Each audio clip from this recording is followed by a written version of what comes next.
For the next 22 days, I'm forcing my weight to spike on purpose. Carbs, no sleep, buffet, to finally see what's real fat and what's just plain old bloat. By day 2, I thought I broke physics.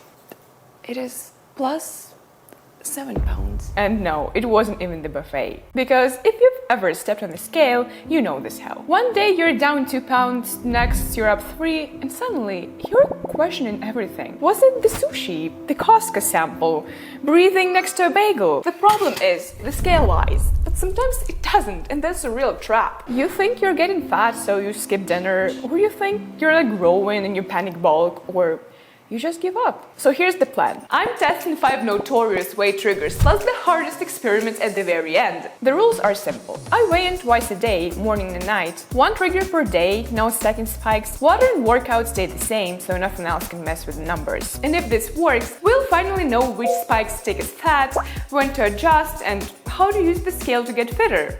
Or how just fail my kidneys. Anyway, buckle up because things went wrong and it changed everything. But before I wrecked my body with weight spikes, I needed a baseline. Like, okay, what does my weight actually do on normal days when I'm not ruining my life? Day 1 looked fine, at 1.5 pounds, pretty normal. Then Friday happened, and listen, I swear, I didn't overeat. Just a couple snacks, pizza for dinner, nothing wild. I know it was just one meal, but I genuinely don't want to know it. And I know it's okay that people weigh way more in the evening, but still, I'm freaking scared. It is plus 7 pounds. Okay, one more time. The same. Yep, 7 pounds in 12 hours. Cool, perfect. Before the experiment even started, I wanted to throw the thing out the window. If you gain 2 to 3 pounds a day or 5 pounds a week, you should see your provider. I woke up in a cold sweat, expecting a disaster. Because where else would 7 pounds even go overnight? They survived somehow. The easiest minus 5 pounds in my life. This made zero sense and I started getting suspicious. But the other 2 pounds were still hiding somewhere. So I did the only logical thing, the most brutal cardio imaginable. She's enjoying this a little too much. I also ate clean, like saintly clean. So now the scale goes down, right? Up at 3.5 pounds. Not 7, sure, but seriously? At this point, either the scale is broken or my body just hates me. Because if normal days look like this, triggers are gonna be absolute chaos. So I needed answers. What actually makes the scale explode? Everyone says protein is some kind of magic substance. Muscle, repair, probably even better credit score if you eat enough. Carbs, on the other hand, aren't exactly the villain, but they're just fuel, energy. And yeah, they make you hold water too. So obviously, I had to test it. For one day, I went all protein. Eggs, tuna, 0% yogurt, chicken, not a single leaf of spinach made the cut. If everything goes right, the number's finally gonna drop. By noon, I'd eaten enough chicken to be legally classified as poultry. Dad used to say in hell they give you unlimited food, but you're starving the entire time. Dad, guess where I spent the day? But finally, after the world's slowest day, it's weighing time. You better be down. 0.6 pounds up, which isn't enough to throw a fit about, but not exactly what you expect after a day of starving and working your ass off. But what about carbs? That's where things get interesting. The internet had thoughts, and I wasn't ready. If you want to age fast, eat sugar and carbs. So obviously, I had to try it. But before the carb chaos, something weird happened. My weight dropped. Finally, I win, except 2 days late. This was the first scale secret I uncovered. Good news shows up late. It takes at least 2 full days to reward you, even if you're starving. Bad news though, this one shows up instantly, even if it's fake. And about protein, it was slow, painful, and honestly, if I kept going, I would be just losing muscle. And to prove that, I'm about to do something very stupid. Carbs make your body act like a sponge, retaining more and more water. They cause metabolic dysfunction, they cause cancer, heart disease, diabetes, dementia. Sugar makes you fat. So apparently, carbs make you fat, bloat you, destroy your willpower, and possibly even your DNA. Obviously, I had to test it before my DNA disappears entirely. So for science, I went all in. Mountains of carbs. But here's the twist. only healthy ones. Place your bets, how much will I gain today? And oh my god, this felt amazing. Carbs are life, the alpha and the omega. In the beginning, there was bread. So it's time to pay the price. It's a record. 7.1 pounds in 12 hours. Of healthy carbs. Love science. Okay, that can't be fat, right? That would mean I stored 25,000 calories, which, unless I ate the entire crumble cookies, seems mathematically illegal. Apparently, every gram of carbs drags along 3 to 4 extra grams of water, so in theory, this spike should vanish tomorrow. Please. Yeah, about that. I woke up like I drank 7 margaritas, lost a bar fight, and honestly, might be 6 months in. And because apparently I hate myself, the next test was even dumber. What happens if I basically don't sleep? 4 hours of sleep. That's all I got. And honestly, after a carb day, I'm not even sure my body can go through this one. Because they say lack of sleep spikes cortisol, cravings, insulin, all those fun little words doctors throw around when they mean you're screwed. By 2 a.m., it was me and the ceiling. The ceiling was winning. By 6 a.m., I wasn't even a person, just a body stepping on the scale. It is 6 a.m. and I already don't care. Except, apparently I did, because my hands were shaking so bad. Before I just didn't hit the record button. Second try. It's lower. Wait, what? This shouldn't happen. Maybe you'll see it later. So, I tracked 3 things to see how bad sleep deprivation wrecked me. First, cravings. And yeah, I wanted to adopt every candy in the city. Not totally sure it's the sleep though. Second, energy. That's when it got weird. After the zombie phase, I felt euphoric. That's usually not a good sign. And finally, weight. Comparing to other evenings, it didn't spike either. At this point, I gave up on logic. I starved on protein. The drop showed up late and tiny. Then I loaded on carbs and yeah, ballooned instantly. Then I barely slept and the graph was more stable than ever. So yeah, maybe sleep doesn't make you gain fast, especially if you don't binge, but also, I'm pretty sure I shaved a couple of years off my life tonight, which scale will never be able to show. I think I'm losing it. Next day was the boss level. Buffet. Not 2 shrimps and a salad. The plan was to eat until I couldn't.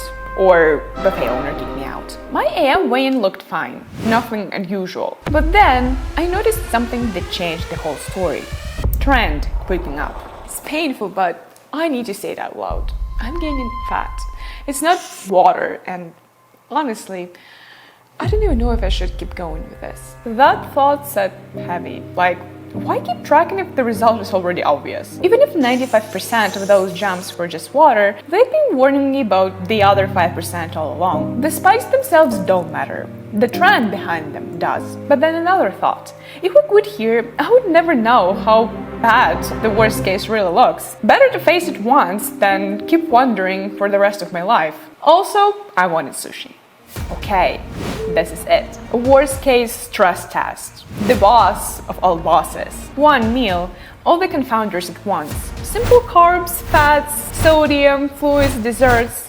Eat to capacity. Babe, if snacks gave me plus 7 pounds, the same as healthy carbs, what's your guess for the buffet? Like 11 minimum. I would say 8. Cool, let's find out. Please, snow crab salad. Sushi taco, cucumber wrap, fried calamari, gyoza, 10 pieces smoked salmon sushi, veggie salmon sushi, and Philadelphia roll, and rainbow roll beef rainbow. Round 1 started disciplined. I was committed, like Captain America to his glute day. I can stop, but that won't be scientific. Round 2, yeah, that's when it started to feel heavy. By 3, I wasn't even tasting it anymore, just chewing. It's getting harder. And by round 4, this is how supervillains are born. I hate the very concept of food. After all of that, I was ready for the worst number of my life. 10 pounds, 12. Honestly, I was almost curious how bad it could be. It's less than expected, which is both a relief and somehow deeply insulting. Seriously though, how? I tried to do the math. Turns out you can only store like 90 to 200 grams of fat from stuff like this. That's literally one butter stick, which means an entire buffet adds less than a whole day of normal snacking. For science, I also measured other things. Immediate result, minus 1.5 pounds. Hold the applause. Still, spike the spike, so I did an hour of cardio and didn't eat for the rest of the day because I was still full. And would you believe it? After sweating through my soul and drinking only water, I got heavier by evening. Perfect illustration of how the body hoards water after a feast. And the wildest part. 40 hours later, like it never happened. Back to baseline. So no, one sushi bender can't ruin anything. Except your relationship with Japanese cuisine. Temporarily. And now, I want to eat sushi again. No way. Alright, this is it. The biggest challenge. And no, this time it's not about eating 10 pounds of salt or whatever. I need to lose everything I gained over the last days and maybe even more. Not exactly fun, huh? But I wanted to know, what does actual fat loss look like? With boring meals, controlled sodium, consistent workouts, and honestly, the scale couldn't care less. I swear, this thing is broken. Where I am. Day after day, I stepped on the scale, waited for it to drop. And it didn't. The dots were all over the place, but overall picture stayed the same. Something had to give. Kind of depressing to end on this note, but it is what it is. I dropped 8 pounds right before this experiment, so maybe it's just time to move on. Grow muscle or start a podcast about intuitive eating, I don't know. I didn't feel like I failed, not really. But it did leave this sad little aftertaste. When I finally sat down to edit this, I started the last weigh-in chart. What if I keep only the morning weigh-ins, the cleanest ones? And I saw it. Not Instagram sexy, but it was there. It was dropping, on average 0.1 pounds per day. Turns out fat loss hides in patience. Or maybe I just needed to have fewer sports drinks. I don't know. But honestly, the craziest part is how this whole thing changed my view on weight.